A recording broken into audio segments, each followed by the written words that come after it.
কি পরিস্থিতি তৈরি হয় এই সোমবার নির্বাচনকে কেন্দ্র করে তুলে ধরেছেন আমাদের প্রতিনিধি বিষ্ণুব্রত। এই মুহূর্তে যে রামনগরে বিক্ষিপ্ত অশান্তি ঘটে এবং বিধায়কের সঙ্গে পুলিশের যে হাতাহাতি এবং ধস্তাধস্তি ঘটনা ঘটেছে, এই মুহূর্তে আমি দেখানোর চেষ্টা করব তার হাতে কিন্তু বরফ দেওয়া চলছে। তিনি এই মুহূর্তে অসুস্থ ছিলেন, আমাদের সঙ্গে কিছুক্ষণ আগে কথা বলছিলেন, তিনি অসুস্থতা বোধ করছেন। তার এই কনুইটা জায়গায় কিন্তু ফুলেছে এবং তাকে এই মুহূর্তে কিন্তু মাথা ঘোরাচ্ছে বলে জানা গেছে। জোর চোট মনে হচ্ছে, এবং আর কোথাও কোনো চোট মনে হচ্ছে? হাতটাও ফুলেছে অনেকটা, আমি দেখছি এইটার মধ্যে দেখানোর চেষ্টা করছি, হাতটা কিন্তু ফুলে যাচ্ছে।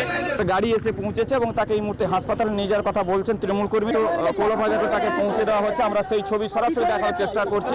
তিনি কিন্তু হসপিটালে যাচ্ছেন, আমরা সেই ছবি দেখানোর চেষ্টা করছি। তাকে তৃণমূল কর্মী এবং তার সিকিউরিটি যারা রয়েছেন তারা কিন্তু গাড়িতে তুলছেন।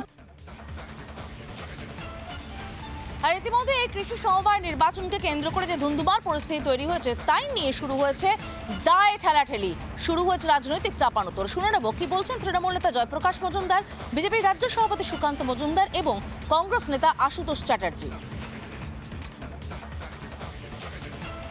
সমবায় ইলেকশন হচ্ছে, সেখানে বুথ ক্যাম্প করছে শুভেন্দুর লোক, ভোটার স্লিপ করছে আর জালিয়াতি করে জেতার চেষ্টা করছে। সমবায় ইলেকশনে কখনো শুনেছেন বুথ ক্যাম্প করতে হয়? এসব শুভেন্দুর অবদান। তো সেই জন্য সাধারণ মানুষ প্রতিবাদ করেছে। তার কাটা বলে একটা কথা আছে বাংলায়, তো শুভেন্দুর অবস্থা এখন তার কাটা। সমবায় ব্যাংকে বুথ ক্যাম্প করে সব লোকজন জোগাড় করে গুন্ডা ভিড় করিয়ে নির্বাচন কোথাও হয় না, করাও হয় না। এটা হচ্ছে শুভেন্দুর বাংলাতে হিংসার রাজত্ব তৈরি করার অবদান এবং পরিকল্পনা। এই তো নতুন কিছু নেই, এইভাবে তো ভোট লুট করা আমাদের প্র্যাকটিস হচ্ছে, নেট প্র্যাকটিস হচ্ছে।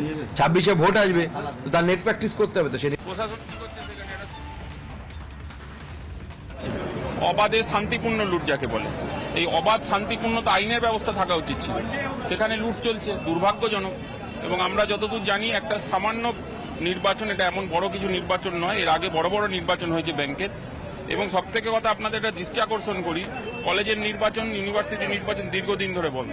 প্রশাসন, মুখ্যমন্ত্রী বলুন, এই বিষয়ে আলোকপাত করুন। বাংলার মানুষ সবাই জানতে চাইছে কেন সামান্য নির্বাচনগুলোতে লুটের পরিকল্পনা থাকে। নানা ধরনের কন্টেন্ট দেখার জন্য লাইক করুন, শেয়ার করুন আমাদের ফেসবুক পেজ, সাবস্ক্রাইব করুন আমাদের ইউটিউব চ্যানেল। পাশাপাশি অন্যান্য ব্রেকিং নিউজের জন্য অবশ্যই চোখ রাখুন রিপাবলিক বাংলায়।